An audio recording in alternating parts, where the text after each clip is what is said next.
அன்னைக்கு என்னத்தை வந்து செஞ்சாரு? ஒண்ணுமே செய்யல. இல்ல அவர் அன்னைக்கு வந்தாரு, 10,000 ரூபாயும் கொடுத்துட்டு அவர் பாட்டுக்கு போயிட்டாரு. நாங்க 3 நாளா உட்கார்ந்துட்டு இருக்கோம். அவர் என்ன செஞ்சாரு? சபாநாயகர் என்ன செஞ்சாரு?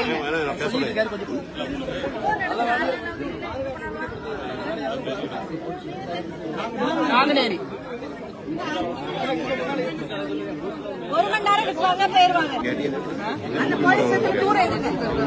அவரே வசூல் பண்ணவே இல்ல. இந்த ஃபைனல் எல்லாம் இது பண்ணி எல்லாம் இது பண்ணிக்கிறாங்க. கொலகாரனே விட்டுறாங்க. பிடிச்சிருக்கு. லைசென்ஸ் நம்பர் இப்ப எம்எல்ஏ சொல்லாங்கப்பா. எம்எல்ஏ சொல்லி ஒண்ணும் நடக்காது. எம்எல்ஏ எல்லாம் வேஸ்ட். ஆமா அவங்க நிக்கும் போது கொஞ்சம் எம்எல்ஏ வேஸ்ட். அப்ப சபாநாயகர் அன்னைக்கு வந்தாரு. அதுதான் சொல்றேன் அவங்களுக்கு எல்லாமே வேஸ்ட்.